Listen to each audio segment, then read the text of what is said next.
Hey Boat Dragons, welcome back to my channel. Today we're going to be talking about some of my favorite characters in books. Let's go.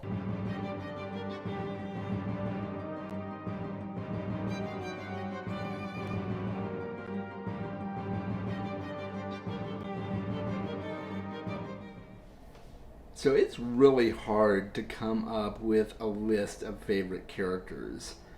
I found that out as I was trying to put together this list, and I'm just going to give a disclaimer right off the bat here. This is by no means exhaustive, and I'm not putting these characters in any order, but I do have 11 characters that I want to talk about. So I'm going to get to that in a moment, but just be aware.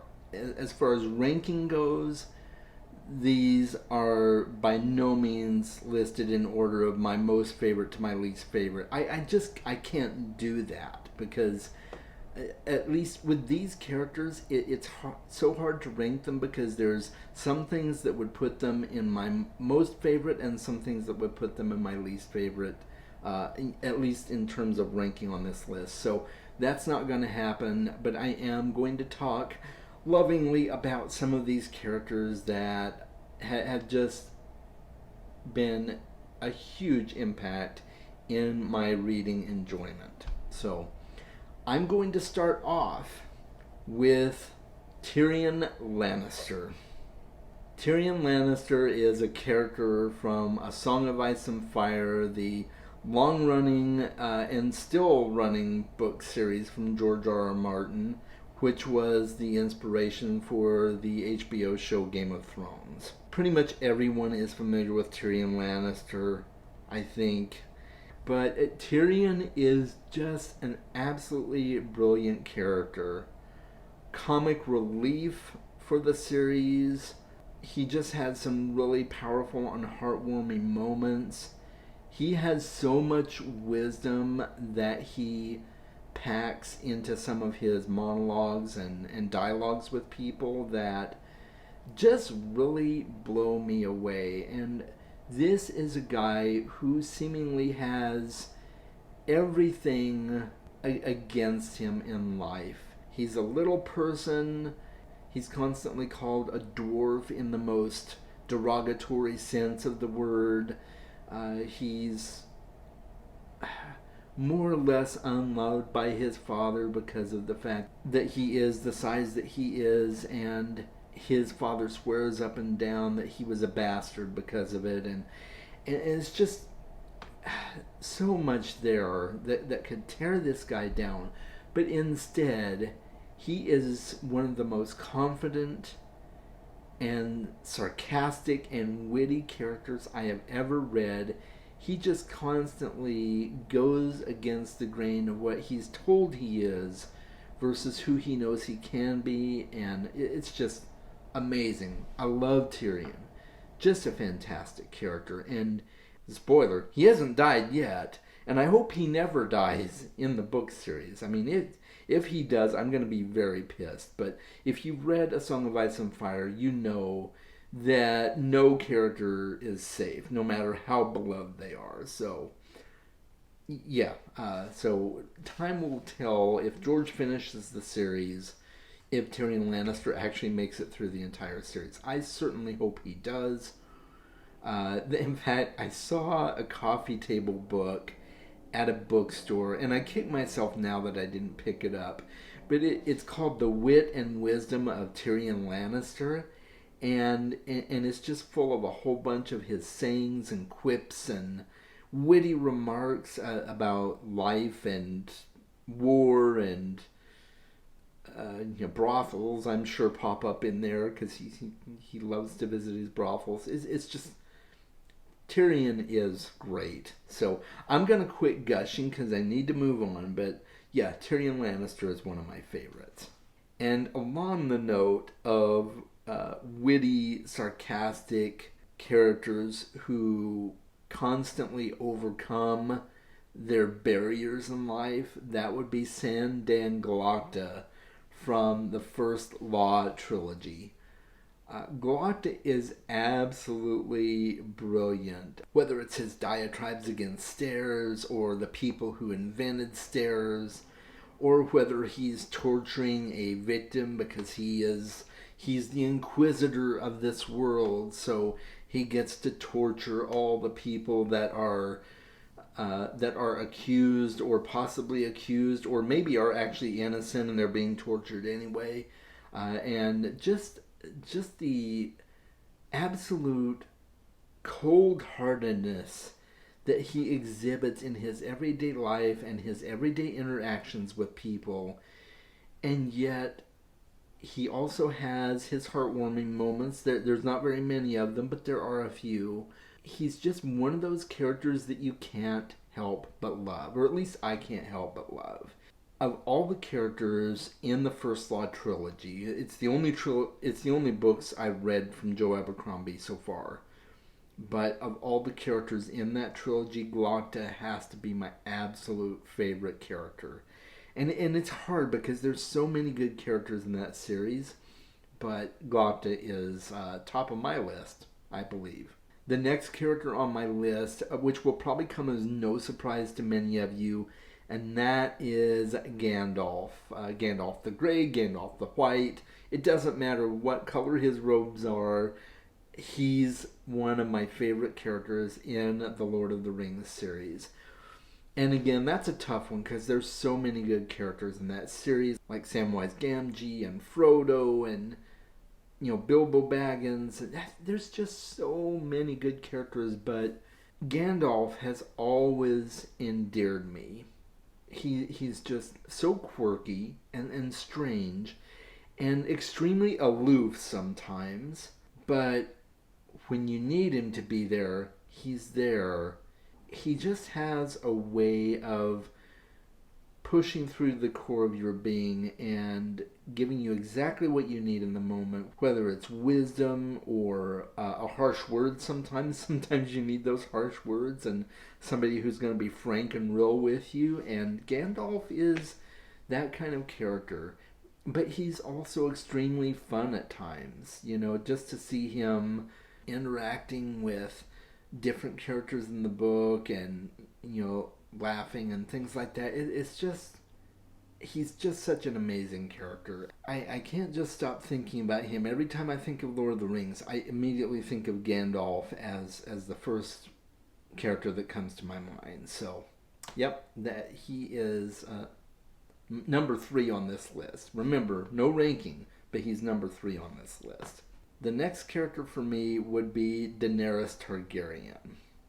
I think she really got a bad ending in the show. Even though I enjoyed the ending of Game of Thrones, I was really kind of disappointed for her in the direction her character took. And I'm really excited to see what happens with her in the actual books when they get finished. She's one of those really, really complex characters.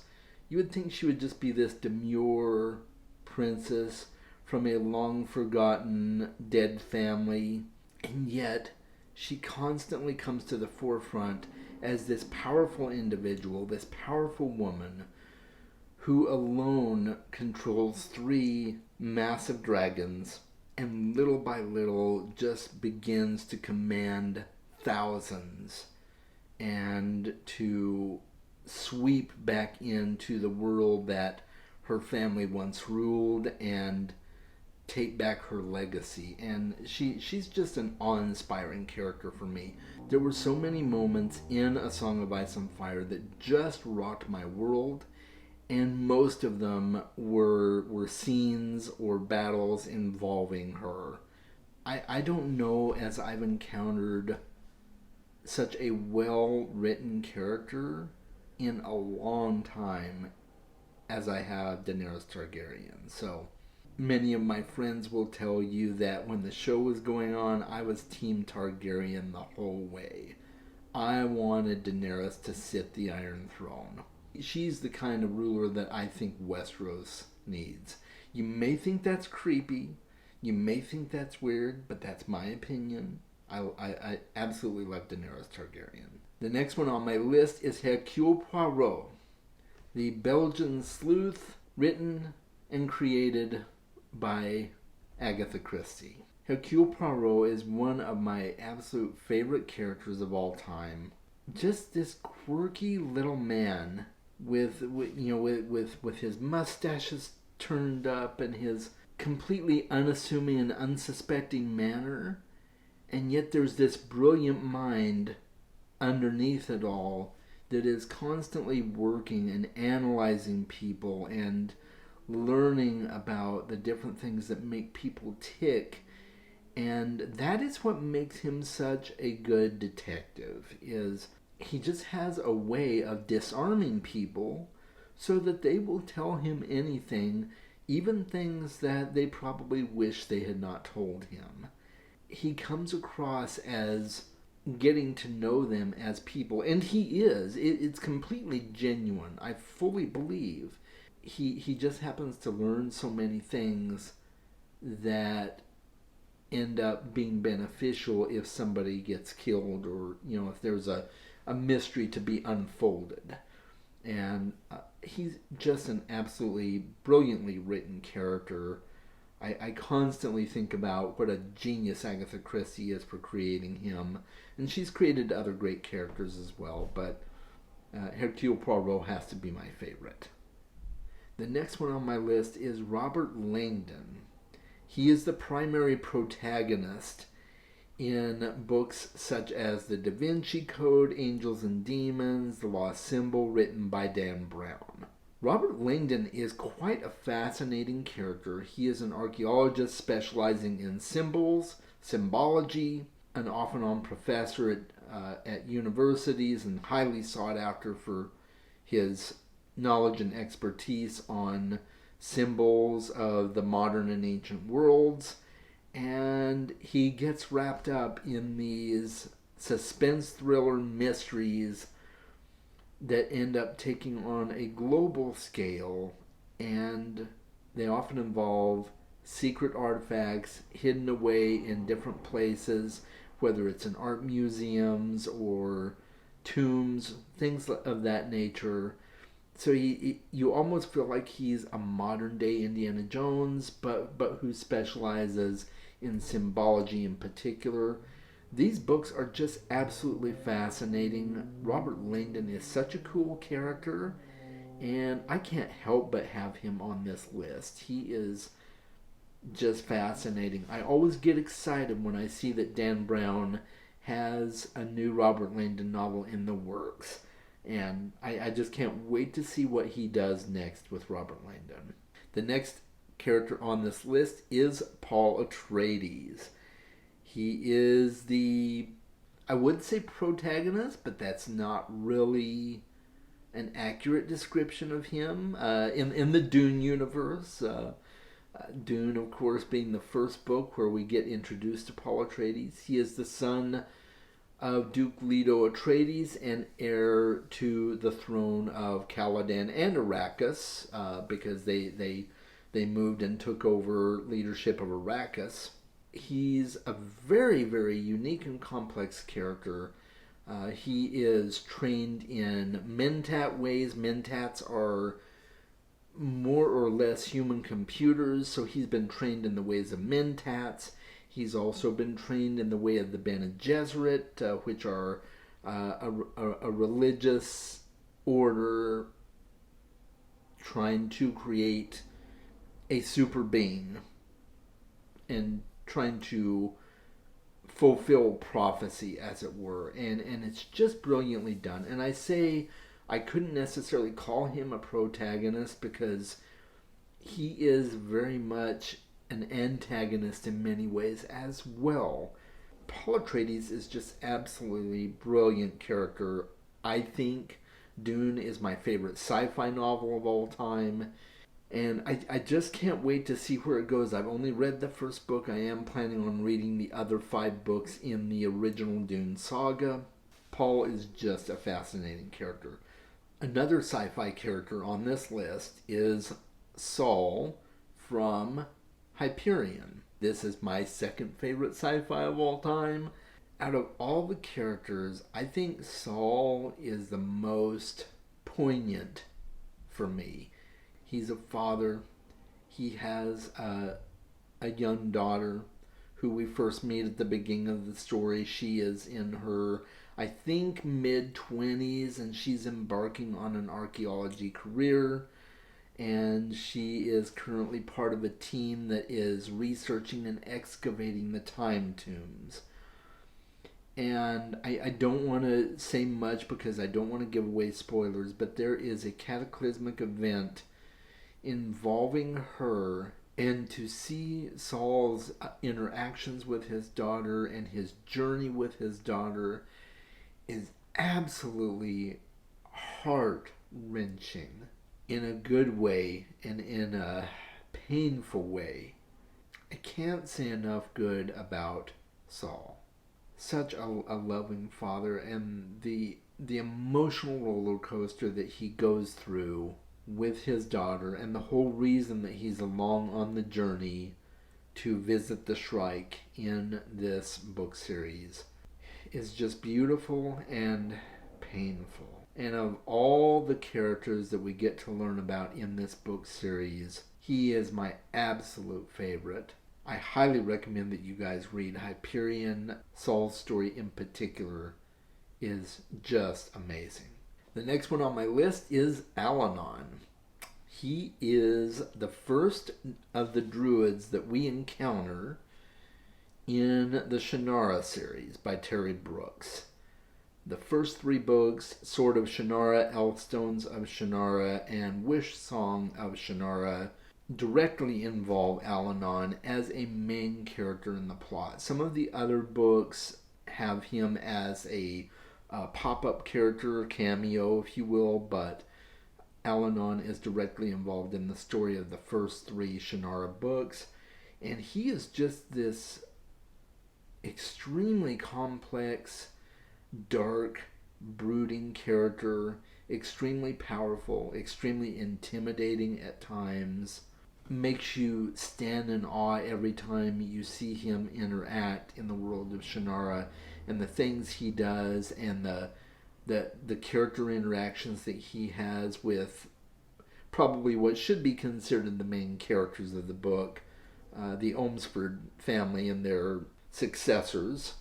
Terry Brooks is one of my favorite authors, and Al-Anon is by far one of my favorite characters of all time. And I highly recommend reading the Shannara books, especially the first 3, because I think you will find that of the druids, and there are many different druids in the Shannara series, but of the druids, Al-Anon is still my favorite so far. The next character on this list is Sherlock Holmes. Sir Arthur Conan Doyle created this masterpiece of a character. He is extremely knowledgeable, extremely gifted in reading people and in the art of deduction, trying to sort out the facts from hearsay and get to the root of each case that he's involved in. He is just the perfect consulting detective. I'm always fascinated when I read one of the Sherlock Holmes stories to just see his interactions. He is what you would probably call a sociopath in many ways. He's just got these endearing qualities that make you want to go back and read his character again and again and again.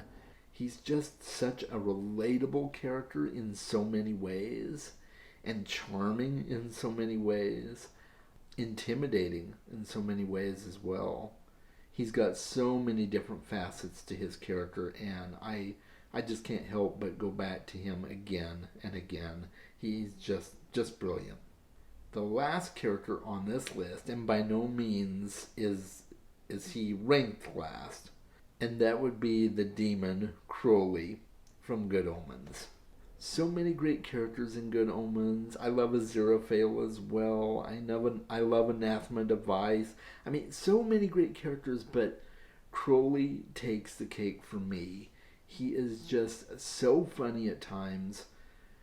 He makes you want to love a demon, and he's got a heart of gold in so many ways, because He's on assignment to help bring about the end of the world as it was always prophesied to be in the ineffable plan of God.